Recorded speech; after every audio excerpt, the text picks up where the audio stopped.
Welcome back to the LEC as XL takes this victory against Team Vitality. I am joined by Nukeduck, who has played mid lane Zeri today. So Nukeduck, I do need to ask about the Zeri. Did you practice this flex pick, or is it something that you were already preparing for? Yeah, we did obviously practice Zeri, and they tried to counter her with Vayne bot lane, so we just just take Zeri mid. I think she can work in like all the roles because she's very, very strong. Earlier today, we also saw Astralis play Zeri as an AD carry quite successfully. Where would you tier Zeri as a champion overall in this meta? Is she stronger than what most people and the audience are thinking right now? What do you think? Yeah, I think Zeri is the best champion.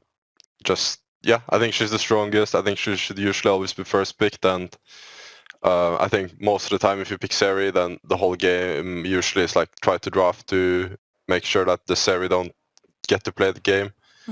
For me, it's the best champion, yeah. Because Nukeduck, you're well known for your understanding of a variety of champions within League of Legends, I just want to ask, what are some cons and pros of Zeri as a champion? Because she's such a new champion, right?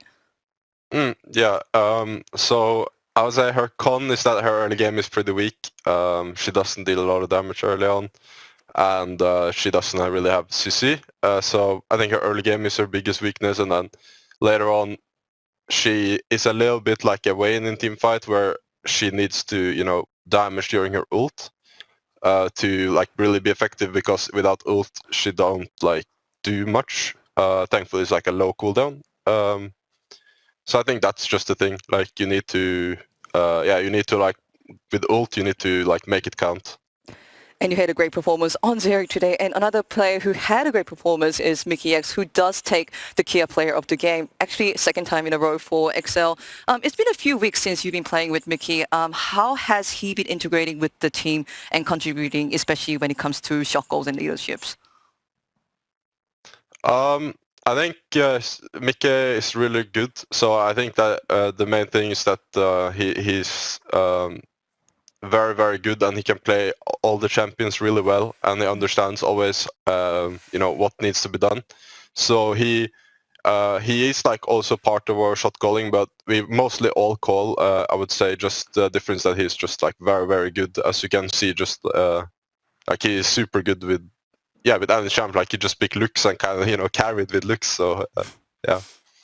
And we are definitely seeing improvements from this XL. One more question. So XL has actually been taking some of the more powerhouse teams. Like last week you took down Fnatic. This time this was Team Vitality. Can you tell me more about the development that XL has been seeing in the last couple of weeks and what we can expect from this team in the upcoming weeks of the LEC? I think we can play pretty well, and I think we can beat most of the top teams. I think in the start we just had to because we had a roster swap, we had to start a little bit from scratch again, just build up synergy. But it didn't go that. It went pretty quickly. So I think I don't know. We're just gonna keep improving, and I think we can definitely do well. I think so. Yeah. Yeah, I will look forward to the future trajectory of XL. Thank you so much for this interview. Appreciate it. And